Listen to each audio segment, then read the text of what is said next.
Ben bir trafik kazası geçirdim. Ayaklarımdan belden aşağı mağdur oldum. Platin taktılar. Şu anda çalışamıyorum. Hiçbir sosyal güvencem yok.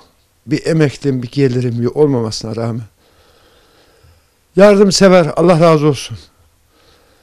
Şimdiye kadar iyi kötü idare ettim ama şu anda da oradaki oturduğum ev sahibi evi satınca geldim şimdi buraya, orada yardımcı oluyorlardı. Burada da yine inşallah bir ümidimiz var.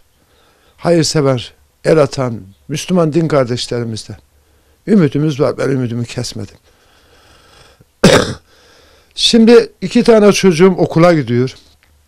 Biri 7 yaşında, birisi 12 yaşında. Kız çocuğu. Bir lambaya ihtiyacım var. Sadece bir lambaya. Farklı bir şey istemiyorum. Suyum yok. İyi kötü suyumuzu taşıyoruz sağdan soldan. Kendimize itham ediyor, idare ediyoruz. Bir tek lamba istiyorum. Bir lamba, bir ampul. Bu çocuklarım okula gidiyor, ders yapsınlar. Evdir, şudur, budur, başımızı sokacak hayırsever bir vatandaş, Allah razı olsun. Gerekiyorsa ismini de vereyim. Bu insan bana kucak açtı, getirdi bahçe, dam, bildiğiniz gibi hayvan besliyorlarmış burada. Getirdi yağmurdan, çamurdan beni kurtardı. Getirdi buraya bıraktı. Bir hayırsever getiriyor bir lokma ekmek, bir peynir veya bir domates. Etrafım görüldüğü gibi bahçedir.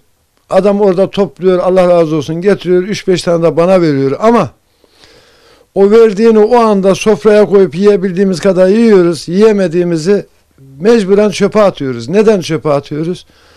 Cereyan yok. Buzdolabım çalışmıyor.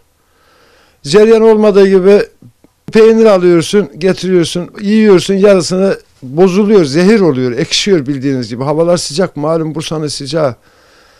Aynı zamanda rütubetli bir şehir. Neticede bozuluyor yani. Bunlara rağmen ben sadece diyorum ki bir lamba, bir cereyan yani bir lamba. Büyüklerimizden, duyarlı insanlarımızdan, Allah yer gök razı olsun. Yapandan da yapmayandan da. Sadece ben derdimi arz ediyorum. Düşüp kalkmayan bir Allah. Ben buraya kadar geldim. Bundan sonra da yine Allah'a şükrediyorum. Allah'a bırakıyorum. Sizlerin duyarlılığına bırakıyorum. Bana Allah rızası için, bu 2 tane yavrunun hatırı için, sizin de evlatlarınız var. Bir saat cereyanınız kesildiği zaman, belki de zaman zaman panikliyorsunuz. Belki de zaman zaman daha güzel bir filmler, daha güzel bir şeyler izlemenin peşine düşüyorsunuz. Ve genelde insanlarımız yaptığı için diyorum bunu. Benimse bu ışıklı dünyaya karanlık bakışım benim değil, bu 2 tane yavrunun. Okula gidiyor sonuçta. Mahalle muhtarına gittim. Mahalle muhtarı yaparız, bakarız, hep bakarızdan kaldı.